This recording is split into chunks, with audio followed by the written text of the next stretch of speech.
There are many wars, Ram is saying this, there are many wars going on this planet at all times. Why do we continually have wars and killing of our fellow human beings? War is a manifestation of fear. The human ego is an encapsulated fear form. Humans fear to be killed, thus they kill out of fear, striking first before the fear turns in upon itself. The ego carries a false sense of power that manifests itself through illusory belief systems and concepts. The ego says, if you do not believe as I believe, then I shall kill you because you can change the way I think and take away from me all that I believe myself to be. Under the influence of their egos, humans believe themselves to be nothing more than their thought forms, which are encapsulated in fear. Fear is the only fuel that keeps your planetary wars alive, and it is only love that can transform your planet. Ram, so therefore love is the only energy that will ultimately create the healing and transformation of our planet. That is indeed so. Love is a powerful energy that is to be not simply understood, but lived. The great love guardian of your planet, known as the man Jesus, came from the highest God energy to teach the pure lesson of love. That is why all humans have come to planet Earth, to learn to love in the fullest sense of the word. The one called Jesus came to show you how this can be done. The magnitude of his love polarized the fear levels, which is what caused his physical body to be crucified. However, the spirit of this highly evolved energy being was released into the world to break through all fear barriers. This is known as the Holy Spirit and has helped tremendously in the evolution of the planet. This is the energy that is helping the Earth to shift into its higher levels of energy and is leading to the millennium of the 1,000 years of peace, according to the Earth time frame. Ram, thank you. It is not always easy, but we keep trying. It is time for us to leave. Thank you again for your caring attitude. Ram, it is our pleasure. Come back slowly, Rosie. Take your time. Count yourself back down. Rosie, I'm back. I was watching and listening again. That was really fascinating. I know I can go out and explore now, but it's more interesting to stay here and learn from my helpers. Ram, I agree. That's why I stay and listen. Oh, you mean you could go out and explore with me? Ram, I'm sure I could, but why go anywhere else when I can be where the action is? You're right. Chapter 19. The Wisdom and Philosophy of the Invisibles. In the spring of 1975, David was teaching a course on world religions at Blue Ridge Community College. As part of the course requirements, the students were to write a term paper on a world religion or religious thinker of their choice. To guide them in their research and help organize their writing, David handed out an outline of questions for the students to answer, which covered a large number of topics that most religions address. For example, what is the nature of God? One of the students in the class was Leslie Moyer, a good friend of ours. Perhaps because of my background in theology, Leslie selected me as her choice of a religious thinker and asked me to express my religious views in answer to the questions on David's outline. As I looked over the list of questions late one evening, it struck me that it would be interesting to see how my invisible helpers would answer them. So at about 3 o'clock in the morning, I sat down at my typewriter, went into the hemisync state, and waited quietly. I then typed what I received in answer to each question, just as I would speak the answers to Bob's questions in our Explorer sessions at the lab.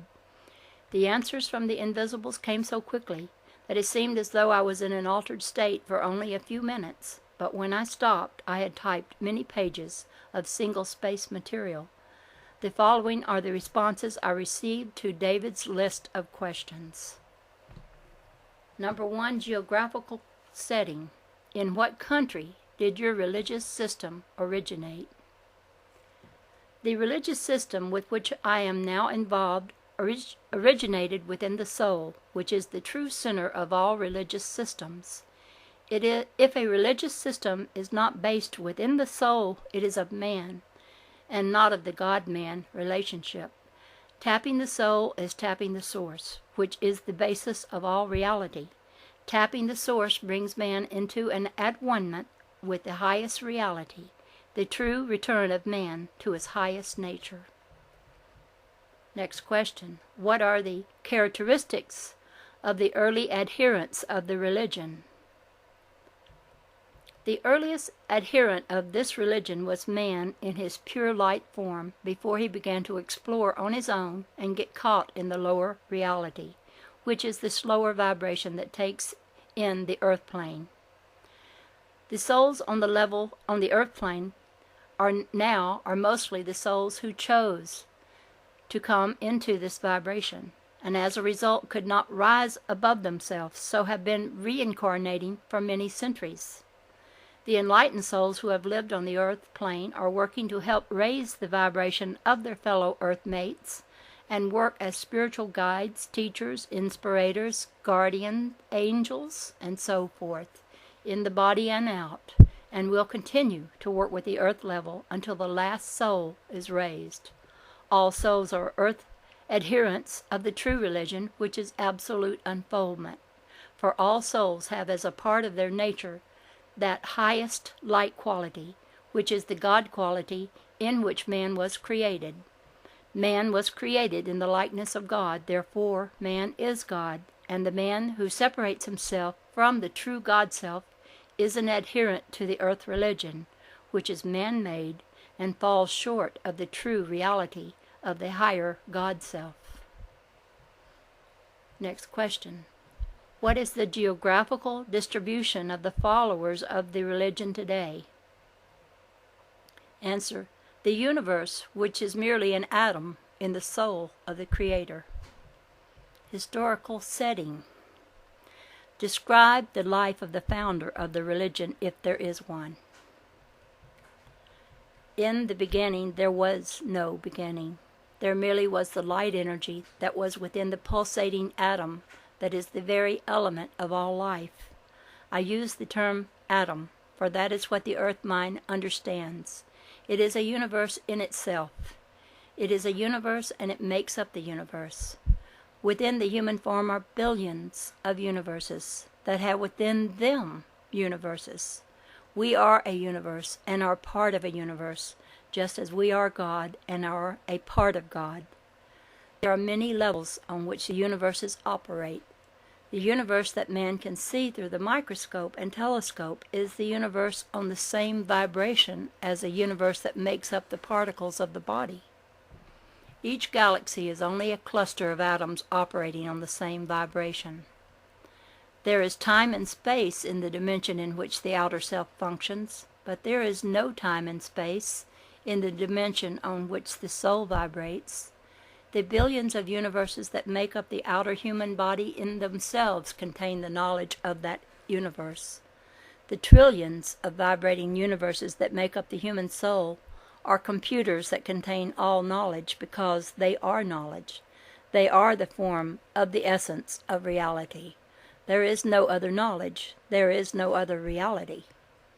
The human body and the human soul must operate in harmony to tap into the individual essence for the truth that is its very being. It is not necessary to look to the universes without. To tap the universes within is to tap into truth, and that is the essence of true religion. True religion is man's at-one-ment with his very essence. Therefore, the life of the founder is life itself. Describe any major leaders who later influenced the development of the religion.